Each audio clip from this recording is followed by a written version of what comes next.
नगीना के सांसद चंद्रशेखर आजाद क्या मायावती को रिप्लेस करना चाहते हैं? क्या बहुजन समाज पार्टी को खत्म करके 2027 में दलितों का सबसे बड़ा नेता चंद्रशेखर आजाद बनने की कोशिश कर रहे हैं? जिस तरीके से चंद्रशेखर आजाद दलितों पर होने वाले अत्याचार को लेकर के उत्तर प्रदेश में आंदोलन कर रहे हैं, उनके घर जा रहे हैं, जिसके साथ ये घटना हो रही है, पुलिस भले रोक रही है लेकिन उनकी कोशिश रही है कि वो घर पर पहुंचें। उनके समर्थक पुलिस की गाड़ियों में तोड़फोड़ कर रहे हैं। मतलब चंद्रशेखर आजाद ने अब ठान लिया है कि वो मायावती को रिप्लेस करेंगे। जिस तरीके से उत्तर प्रदेश के विभिन्न जनपदों में, विभिन्न शहरों में चंद्रशेखर आजाद को जो रिस्पांस मिल रहा है वो भी एक अभूतपूर्व है। चंद्रशेखर आजाद कल प्रयागराज जाने की कोशिश कर रहे थे। पुलिस उनको रोकती है और रोक करके उनसे गेस्ट हाउस में जा करके बात करती है। वो कहते हैं कि मैं तो पीड़ित परिवार से मिलने आया हूं, मैं एक सांसद हूं, मैं आतंकवादी नहीं हूं और बिना मिले पीड़ित परिवार से मैं नहीं जाऊंगा।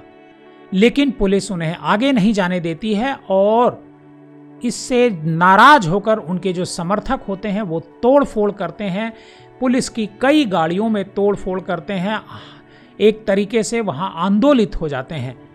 करीब 1,500 से 2,000 लोग होते हैं जो चंद्रशेखर आजाद के समर्थन में नारे लगाते हैं। इसके बाद भी चंद्रशेखर आजाद उस परिवार के पास नहीं जा पाते हैं, मतलब जहां पर जो घटना हुई है। लेकिन चंद्रशेखर आजाद का एक बयान उसके बाद जो आता है वो बड़ा हैरान करने वाला आता है। चंद्रशेखर आजाद कहते हैं कि मेरे कार्यकर्ताओं ने हंगामा बवाल नहीं किया। जब इस तरह की घटनाएं होती हैं तो कुछ उदंड लोग इसमें घुस करके हंगामा करने लगते हैं और वो कहते हैं कि मैंने प्रशासन से कहा है कि ऐसे लोगों को चिन्हित करके कार्रवाई की जाए, चाहे वो किसी भी संगठन के हों। सवाल ये उठता है कि चंद्रशेखर आजाद के समर्थन में अगर लोग उतर रहे हैं, उनके साथ खड़े होकर के पुलिस के साथ के वाहनों में तोड़फोड़ कर रहे हैं, तो चंद्रशेखर आजाद खुद इससे अलग क्यों हो जा रहे हैं? वो ये क्यों कह रहे हैं कि ये हमारे लोग नहीं हैं?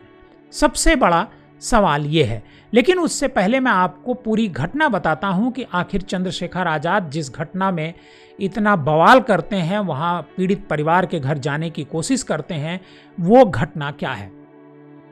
दरअसल प्रयागराज में 13 अप्रैल को देवी शंकर एक दलित होते हैं, उनकी हत्या कर दी जाती है। पुलिस इस मामले में 8 आरोपियों को गिरफ्तार करती है और जब पूछताछ की जाती है तो पूछताछ के बाद मामला निकलता है लव अफेयर की रंजिश का। देवी शंकर उर्फ अवधेश सिंह उर्फ डीएम के परिवार की एक लड़की से फोन पर बात करता है। इसलिए 12 अप्रैल की रात में देवी शंकर को दिलीप सिंह उर्फ छुट्टन उनके घर लाए। पहले सबने शराब पार्टी की, खुद शराब पी और धुत हो गए।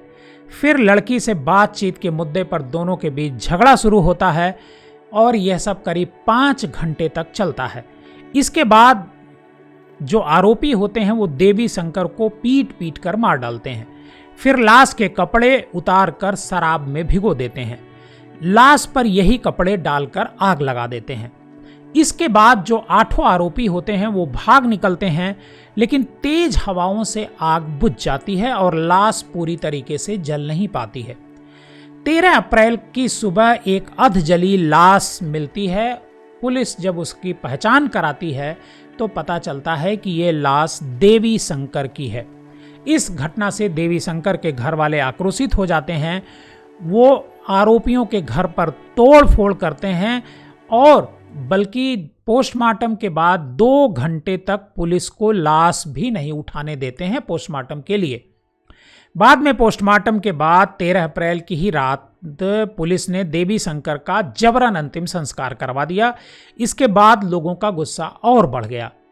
लोग रोड पर इकट्ठा हो गए और हंगामा करने लगे। दलित हत्या में सियासत बढ़ने पर 14 अप्रैल की शाम दिलीप कुमार और अवधेश के खेतों पर बुलडोजर चला दिया जाता है। प्रशासन के मुताबिक 1.5 बीघा सरकारी जमीन पर उनका कब्जा था, लेकिन प्रशासन तभी ये जागता है जब इस तरह की कोई घटना होती है। इस मामले में पुलिस अब तक संजय सिंह मोनू, अजय सिंह, मोहित सिंह, मनोज सिंह, अवधेश सिंह उर्फ डीएम, दिलीप सिंह उर्फ छुट्टन, बिमलेश गुप्ता उर्फ डान और शेखर सिंह को गिरफ्तार कर चुकी है। 12 अप्रैल की ये घटना होती है और इसमें रात को ले जाते हैं। 13 अप्रैल को देवी शंकर की लाश मिलती है और लाश मिलने के बाद दोनों जो 8 लोग इस मामले में, बल्कि 2 नहीं 8 लोग हैं, उनकी पुलिस गिरफ्तारी करती है एक एक करके। लेकिन यह मामला सियासी रंग ले रहा है। इस पर मायावती ने एक ट्वीट किया। सामंती लोगों ने एक और दलित की हत्या कर दी घटना के बाद। अखिलेश यादव ने भी ट्वीट किया कि सत्ता का अपने लोगों ने को दिया अवांछित प्रश्रय, अहंकार अब सरेआम हत्याएं करवा रहा है। उज्जवल रमन सिंह जो कांग्रेस के एमपी हैं वहाँ से प्रयागराज से, वो कहते हैं यह सिर्फ एक व्यक्ति नहीं पूरे समाज की लड़ाई है। हम चुप नहीं बैठेंगे, न्याय दिलाकर रहेंगे। अजय सिंह राय जो उत्तर प्रदेश कांग्रेस कमेटी के अध्यक्ष हैं, वो कहते हैं यूपी में गुंडा राज कायम है। मोहन भागवत से कहूंगा कि योगी आदित्यनाथ से इस्तीफा लेकर उनको मठ में भेज दें। लेकिन ये बड़े बड़े नेता तो बयानबाजी कर रहे हैं, जबकि जो नगीना से सांसद हैं, आजाद पार्टी के राष्ट्रीय अध्यक्ष हैं आजाद उर्फ रामन, ये जो है मौके पर पहुंचने की कोशिश करते हैं। कल इस मसले को लेकर के चंद्रशेखर आजाद प्रयागराज पहुंचने की कोशिश करते हैं और वहां पर जब वो पहुंचते हैं तो उनको पुलिस अंदर नहीं जाने देती है, मतलब पुलिस परिवार के पास नहीं जाने देती है और प्रयागराज में ही उनको रोक दिया जाता है। और भीम आर्मी के जो कार्यकर्ता होते हैं वो आक्रोशित होते हैं और आक्रोशित होकर के वहाँ पर कई गाड़ियों में तोड़फोड़ करते हैं। करीब 5 घंटे तक ये बवाल चलता है। मायावती का कोई पार्टी का नेता या खुद मायावती घटनास्थल पर नहीं जाती हैं। सवाल उठता है कि क्या मायावती सिर्फ ट्वीट के जरिए अपनी दलित पॉलिटिक्स को जिंदा रखना चाहती हैं? ये एक बड़ा सवाल है। भारतीय जनता पार्टी के जो दलित लीडरान हैं और कांग्रेस के भी जो दलित लीडरान हैं वो भी मौके पर नहीं जाते हैं। सवाल उठता है आखिर क्यों? तो ऐसे में क्या जो दलित पॉलिटिक्स है उस पर धीरे धीरे जो भीम आर्मी है वो कब्जा करती जा रही है? भीम आर्मी की तरफ दलित आकर्षित हो रहे हैं, या फिर जो भीम आर्मी के जो नेता हैं चंद्रशेखर आजाद, जो वो कह रहे हैं कि कुछ लोग दूसरी दलों के लोग हैं, वो उनके सभा में आकर के, मतलब उनके समर्थन में आकर के जबरदस्ती हंगामा और तोड़फोड़ करते हैं? या फिर चंद्रशेखर आजाद एक पहचान बना रहे हैं, एक जगह बना रहे हैं अपनी इस घटना के बहाने, दलितों के बहाने, उत्तर प्रदेश में दलित घटनाओं के बहाने वो दलितों के बीच पैठ बनाने की कोशिश कर रहे हैं? ये एक बड़ा सवाल है। क्या इससे मायावती को नुकसान होगा? ये वक्त बताएगा। आप पब्लिक न्यूज़ टीवी देख रहे थे।